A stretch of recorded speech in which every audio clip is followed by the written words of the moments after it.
Sa ngalan ng Ama at ng Anak at ng Espiritu Santo, Amen. sumainyo ang Panginoon. At sumainyo rin. Magandang umaga po sa inyong lahat. Magandang umaga po, Father. Welcome po sa inyo dito sa Pambansang Dambana at Parokya ni Santo Padre Pio.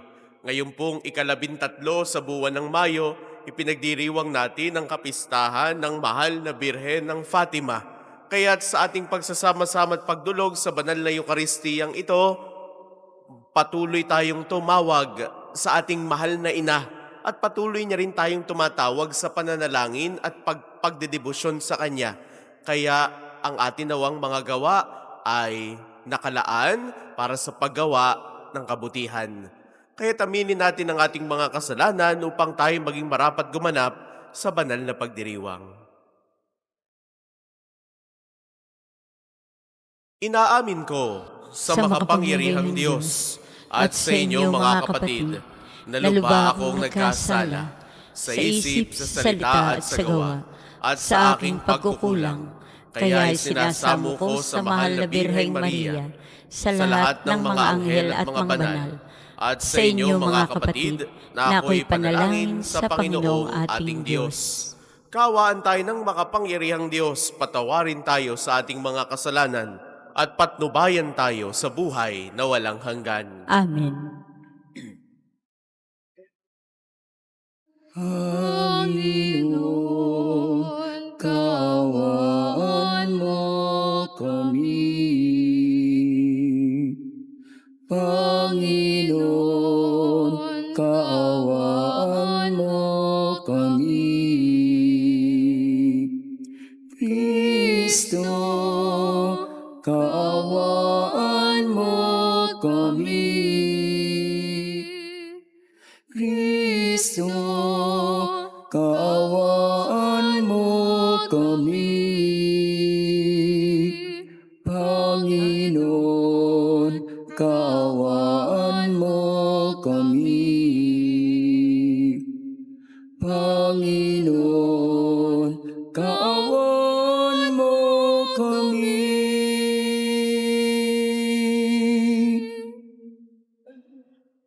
Manalangin tayo. Ama naming makapangyarihan, patawarin mo ang aming mga utang, sapagkat kami hindi makababayad ng lubusan. Kaya't pakaligtas nawa kaming tanan, pakundangan sa pagdalangin ng mahal na Birheng Ina ng Diyos para sa aming kabutihan. Sa pamamagitan ni Hesus Kristo, kasama ng Espiritu Santo, magpasawalang hanggan. Amen.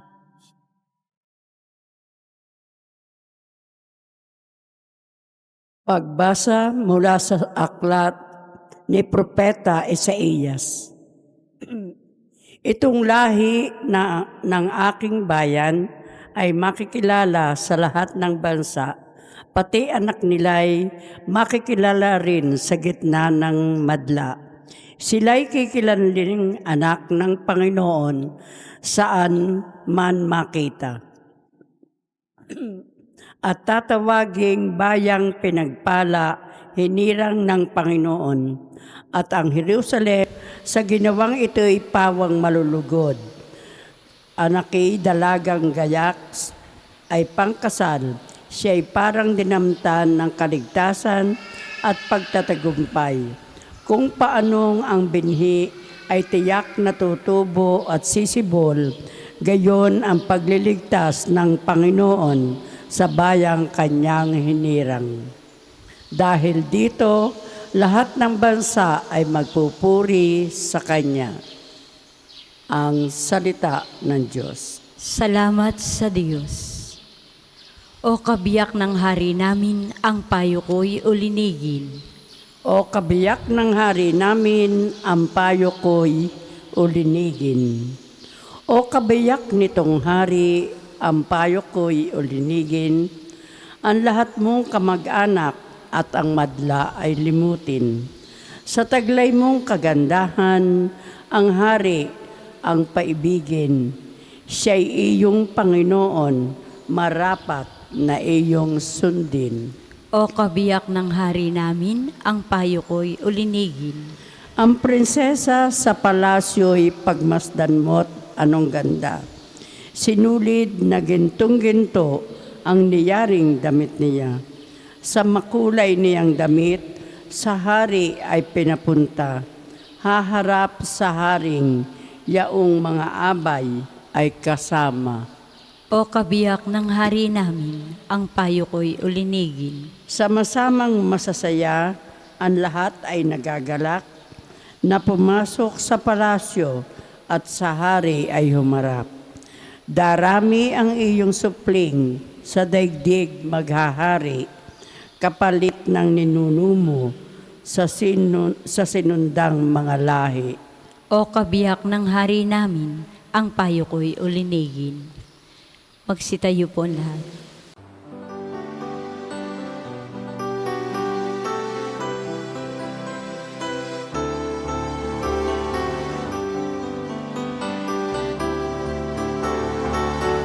Hallelujah, hallelujah, hallelujah, hallelujah, hallelujah, hallelujah, hallelujah.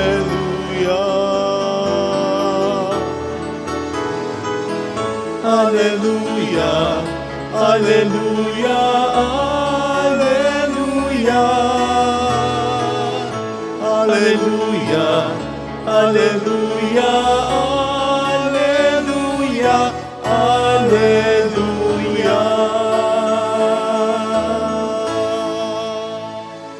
Sumainyo ang Panginoon. At sumainyo rin. Ang mabuting balita ng Panginoon ayon kay San Lucas. Papuri sa iyo, O Panginoon. Noong panahong iyon, samantalang nagsasalita si Jesus sa mga tao, may isang babaeng sumigaw mula sa karamihan at nagsabi sa kanya, "Mapalad ang babaeng nagdala sa inyo sa kanyang sinapupunan at nagpasuso sa inyo." Ngunit sumagot siya, "Higit na mapalad ang mga nakikinig sa salita ng Diyos at tumutupad nito." Ang mabuting balita ng Panginoon. Pinupuri ka namin, Panginoong Heso Kristo. Sa inyo pong lahat na naririto at nakikibahagi sa ating banal na pagdiriwang, sa mga sumasama po sa atin sa pamamagitan ng ating Facebook Live, sa lahat po ng mga pilgrims na naririto, mga deboto, namimintuho kay Santo Padre Pio, muli po ay magandang umaga sa inyong lahat. Magandang umaga po, Father. Sa araw pong ito, May 13, pinagdiriwang natin ang kapistahan ng mahal na Birhen ng Fatima. Sa araw na ito, noong 1917, nagpakita ang mahal na ina sa tatlong babaeng pastol sa Fatima, Portugal, sina Lucia, Francisco, at Jacinta. Ang kanyang mensahe malinaw, pananalangin, pagbabalik loob, at kapayapaan. Ang ating ebanghelyo na napakinggan kanina, maaring maiksi, no? Ay tila may kababaan ng loob na paalala mula sa ating Panginoong Hesus. May babaeng humanga sa kanya at sa kanyang ina. Ano ang sabi? Mapalad ang babaeng nagdala sa inyo at sa kanyang sinapupunan at nagpasuso sa inyo. Ngunit ang tugon ni Jesus ay mas pinalawak ang pangunawa. Ang tunay na pagpapala ay nasa taong nakikinig at tumutupad sa salita ng Diyos. Ito ang larawan ng mahal na Birhen ng Fatima, isang inang na hindi lang pinili ng Diyos upang dalhin sa sinapupunan ng kanyang anak, kundi isang babaeng tunay na nakinig, nagbulay at tumalima sa kalooban ng Diyos. Sa kanyang mga pagpapakita sa Fatima, inulit ng mahal na ina ang panawagan ni Jesus. Magsisi sa kasalanan, manalangin ang rosaryo, at ialay ang sakripisyo para sa mga makasalanan, at gayon din ang ibigin ng Diyos ng buo nating puso. 3 punto ng pagninilay para sa umagang ito. Una, pananalangin at rosaryo. Ang rosaryo ay hindi lamang po ito paulit-ulit na dasal. Ito ay isang meditasyon sa buhay ni Kristo kasama ni Maria sa Fatima. paulit-ulit na hiniling ng mahal na ina, ipanalangin o magdasal kayo ng Santo Rosario araw-araw. Sa panahon ngayon na puno ng gulo, alalahanin natin na ang rosaryo ay sandata ng kapayapaan. Ikalawa, pagbabalik loob at pagsisisi. Hinihimok tayo ng mahal na birhen na magsisi at magbalik loob sa Diyos. Hindi sapat yung panlabas na kabanalan na nakapunta ka ng simbahan, nakaluhod ka, nagdasal ka, okay na. No, hindi ito sapat. Kailangan mayroong bunga ito. May pagbabago ng puso. Tayo ba? Tapat ba tayong nagsisisi sa ating mga kasalanan? Tayo ba'y lumalapit sa Diyos sa sakramento ng kumpisal? Dito tayo inaanyayahan ni Jesus para sa araw na ito. Pagbabalik loob at pagsisisi. Kahuli-hulihan, ikatlong bagay, pag-aalay para sa iba. Ang mga batang visyonaryo ay tinuruan ni Maria na ialay ang kanilang mga paghihirap para sa mga makasalanan. Sa paanyaya rin ito sa atin na ialay ang ating mga sakripisyo. Maliit man yan, malaki ang iyong pagsasakripisyo, ito'y bilang bahagi ng pagtutuwid ng mundo. Ang mahal na Birhen ng Fatima ay paalala na kahit sa gitna ng kadiliman, may liwanag ng pag-asa. Si Maria ang ilaw na nagtuturo sa atin kay Jesus. Ang kanyang buhay ay paanyaya sa atin na maging tunay na mga tagapakinig at tagasunod ng salita ng Diyos.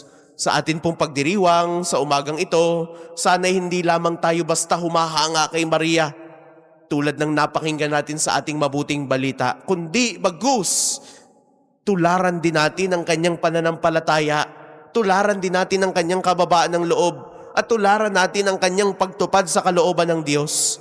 Tayo rin ay inaanyayahan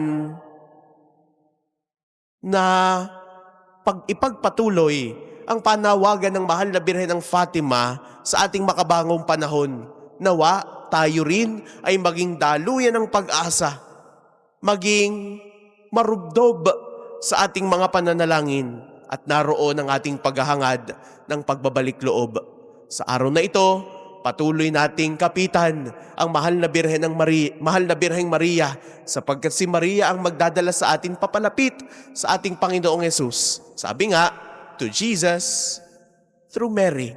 Maging daluyan nawa ang mahal na Birhen upang matanggap natin ng iba yung mga biyaya, at maging daluyan din nawa ang mahal na ina upang tayo rin ay mas makalapit sa ating Panginoong Hesus. Mahal na Birhen ng Fatima, ipanalangin mo kami.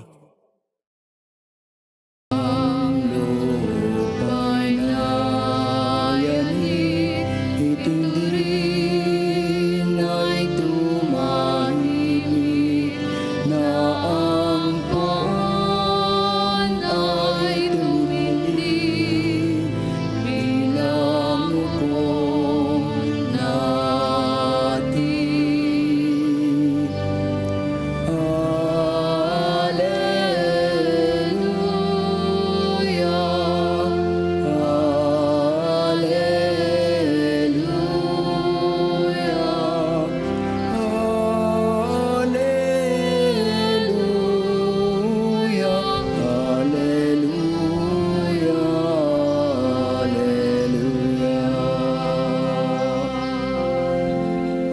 Magsitayo po lahat. Manalangin kayo mga kapatid upang ang paghahain natin ay kalugdan ng Diyos sa mga makapangyarihan. Tanggapin nawa ng Panginoon itong paghahain sa iyong mga kamay, sa kapurihan niya at karangalan, sa ating kapakinabangan, at sa buong sambayanan niyang banal. Ang maraming lumikha, ang iyong nagkatawang taong anak ay tumulong nawa sa aming ginagawa upang siya na iniluwal ni Maria nang di bumawas kundi lalo pang nagpaganap sa pagkabirhen ay magpagindapat na kalugdan mo ang aming paghahain sa ikapagpapatawad ng mga kasalanan, sapagkat siya ang Panginoong kasama mo at ng Espiritu Santo magpasawalang hanggan. Amen. Sumainyo ang Panginoon. At sumainyo rin. Itaas sa Diyos ang inyong puso at diwa. Itinaasa namin sa Panginoon. Pasalamatan natin ng Panginoong ating Diyos. Marapat na siya ay pasalamatan.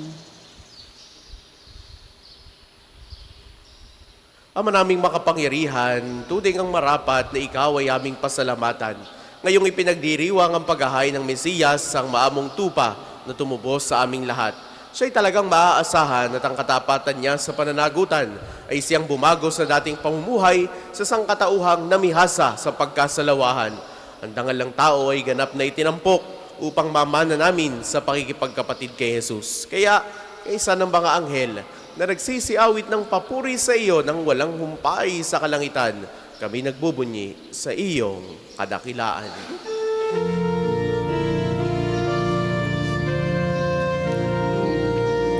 Santo, Santo, Santo, Panginoong Diyos ng mga hukbo, napupuno ang langit at lupa ng kadakilan mo.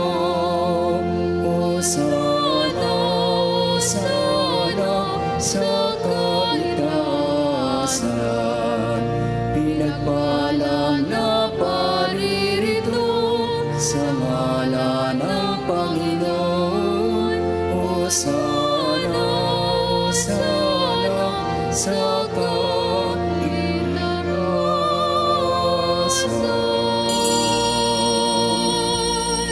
Kung hindi kayang lumuhod, ay manatiling nakatayo ng may paggalang. Ama naming banal, ikaw ang bukal ng tanang kabanalan. Kaya't sa pamamagitan ng iyong Espiritu, gawin mong banal ang mga kaloob na ito upang para sa amin maging katawan at dugo ng aming Panginoong Jesucristo. Bago niya, pinagtiis ang kusang loob na maging handog. Hinawakan niya ang tinapay. Pinasalamatan kaniya. Pinagati-hati niya iyon, iniabot sa kanyang mga alagad at sinabi, "Tanggapin ninyong lahat ito at kanin. Ito ang aking katawan na iahandog para sa inyo."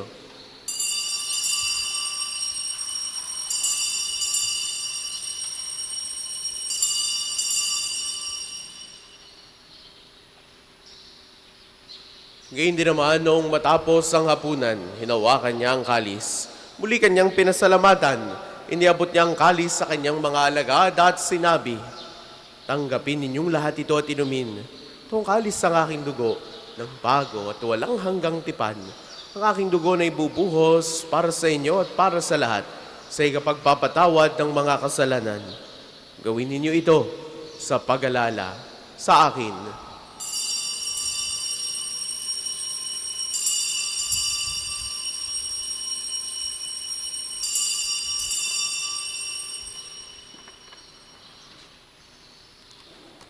Ipagbunyi natin ang misteryo ng pananampalataya. Si Kristo'y namatay, si Kristo'y nabuhay, si Kristo'y babalik sa wakas ng panahon. Ama, ginagawa namin ngayon ang pag-alala sa pagkamatay at muling pagkabuhay ng iyong anak.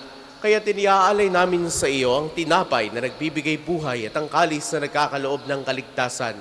Kami nagpapasalamat dahil kami iyong minarapat na tumayo sa harap mo para maglingkod sa iyo.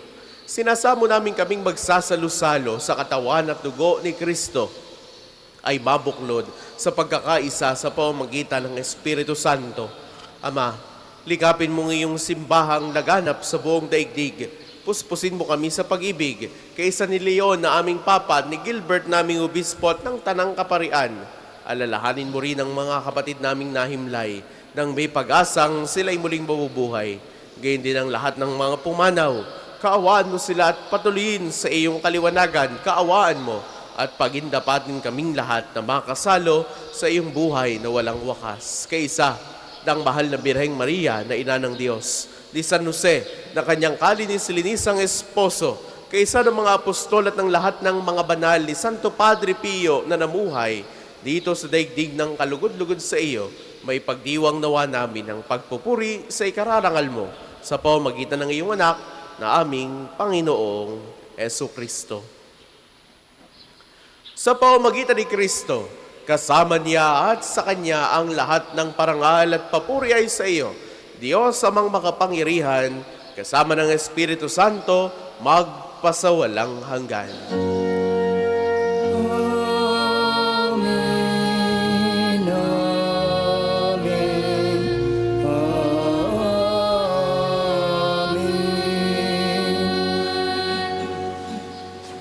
Sa Sa tagubili ng mga nakagagaling na utos at turo ni Jesus sa Panginoon natin at Diyos, ipahayag natin ng lakas loob.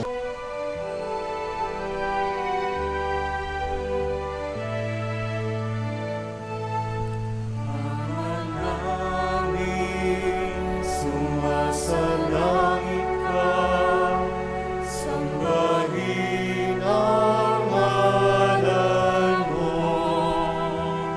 Mapasa amin ang kaharian mo, sundin ang loob mo. Dito sa lupa para ng sa langit, bigyan mo po kami ngayon ng aming kakanin sa araw-araw at pagnawarin mo kami sa aming mga sala para na pagpapatawad namin sa nagkakasala sa amin. At huwag mo kaming ipahintulot sa gusto, at iadya mo kami sa lahat ng masama. Hinihiling namin kami adiya sa lahat ng masama, pagkalooban ng kapayapaan na araw-araw, iligtas sa kasalanan at ilayo sa lahat ng kapahamakan, samantalang aming pinananabikan ang dakilang araw ng pagpapahayag ng tagapagligtas naming si Hesu Kristo. Sapagkat iyo ang kaharian at ang kapangyarihan at ang kapurihan magpakailanman. Amen. Panginoong Hesu Kristo, sinabi mo sa iyong mga apostol, kapayapaan ang iniiwan ko sa inyo, ang aking kapayapaan ang ibinibigay ko sa inyo. Tunghayan mo ang aming pananampalataya, tuwag ang aming mga pagkakasala. Pagkalooban mo kami ng kapayapaan at pagkakaisa, ayon sa iyong kalooban, kasama ng Espiritu Santo, magpasawalang hanggan. Amen. Ang kapayapaan ng Panginoon ay laging sumainyo. At sumainyo rin. Magbigayan kayo ng kapayapaan sa isa't isa. Peace be with you. Kordero ng Diyos na nag-aalis sa mga kasalanan ng sanlibutan, maawa ka sa amin. Kordero ng Diyos na nag-aalis ng mga kasalanan ng sanlibutan, maawa ka sa amin. Kordero ng Diyos na nag-aalis ng mga kasalanan ng sanlibutan, ipagkaloob mo sa amin ang kapayapaan. Kung hindi kayang lumuhod, ay manatiling nakatayo ng may paggalang.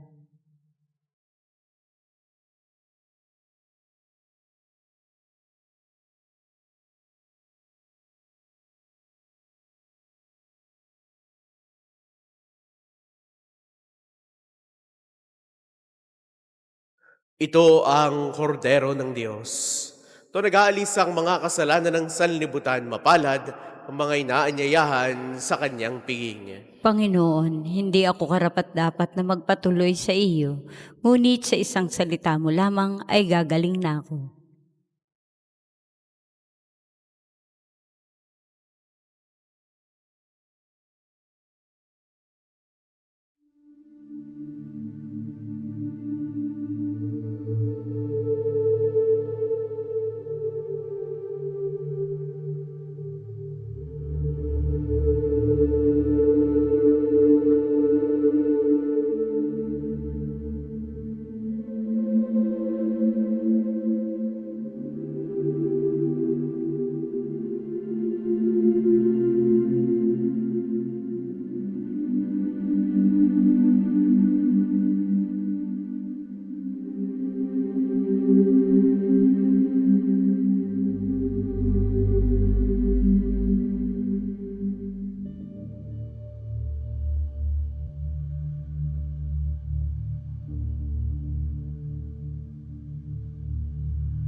Manalangin tayo.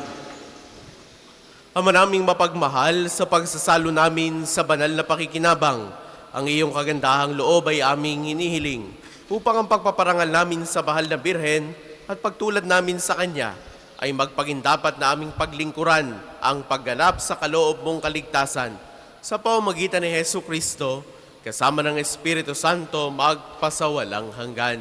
Amen. Sama-sama po nating dasalin ang mga sumusunod na panalangin. Panalangin ng pagtitiwala kay Santo Padre Pio. Padre Pio, taga Pietrelcina, mongheng banal, pintakasing santo ng milenyong kasalukuyan, gabay namin sa pagtahak sa landasing makalangit, takbuhan sa pangangailangan, huwaran ng pagtitiis. Sa namin inilalapit aming mga kagipitan, sa iyo po ibinibilin kalusugan at kabuhayan. Di man karapat-dapat kami po ay pagbigyan, bendisyonan at basbasan, maging ganap sa buhay. Lumayo nawa kami, umiwas sa kasalanan, lumapit lagi sa Diyos, maging matatag at matibay. Sa mabuting balita ng pagliligtas, turuan mo kami nawa, sa tuwina ay makinig, magnilay at sumampalataya. Amin pong pakiusap itong mga kahilingan. Puso ay nagsisisi, nagtitikang taimtiman. Di na muling magkasala, sunod lagi sa Diyos Amang, kaisa ng Espiritu at ni Jesus na tagapamagitan. Amen. Mga kapatid, manalangin tayo sa Diyos sa bang makapangyarihan upang tayo ay maging kawangis ni Kristo sa taimtim na pagdalangin sa tulong ng mga larawan at mga dasalan. Manalangin tayo. O Panginoong Diyos, Ikaw ang bukal ng lahat ng pagpapala at biyaya. Ibuhos po ninyo ang inyong bendisyon sa mga gamit na ito sa pananalangin. Ang mga rosaryong aming daladala, imahin ng Panginoon, ng mahal na Birhen, ng mga santo, lalo tigit ni Santo Padre Pio, mga dasalan, langis, miracle robs at healing bundles na nagpapaalala ng iyong kabutihan, kabanalan at pagmamahal sa amin upang ang lahat na dumulog at magdasal gamit ang mga ito ay magtamo ng iyong awa at biyaya. Loobin mong tularan nila ang kabanalan at aral ng Panginoon at ng mga santo magpasawalang hanggan. Amen. Ama namin, sumasalangit ka. Sambahin ang ngalan mo, mapasa amin ang kaharian mo. Sundin ang loob mo dito sa lupa para nang sa langit. Bigyan mo kami ngayon ng aming kakanin sa araw-araw. At patawarin mo kami sa aming mga sala para ng pagpapatawad namin sa nagkakasala sa amin. Huwag mo kami pahintulot sa tukso at iadya mo kami sa lahat ng masama. Amen. Aba, Ginoong Maria, napupuno ka ng grasya. Ang Panginoong Diyos ay sumasa iyo. Bukod kang pinagpala sa babaeng lahat at pinagpala naman ang iyong anak na si Jesus. Santa Maria, Ina ng Diyos, panalangin mo kaming makasalanan, ngayon at kung kami mamamatay. Amen. Luwalhati sa Ama, sa Anak at sa Espiritu Santo, kapara noong una, ngayon at magpasa walang hanggan. Amen. Luwalhati sa Ama, sa Anak at sa Espiritu Santo, kapara noong una, ngayon at magpasa walang hanggan. Amen. Sumainyo ang Panginoon. At sumayin niyo rin. Naway pagpalain kayo ng makapangyarihan at laging nagmamahal sa ating Diyos, ang Ama at Anak at Espiritu Santo. Amen. Taglay ninyo sa inyong pag-alis ang kapayapaan ni Kristo. Salamat sa Diyos.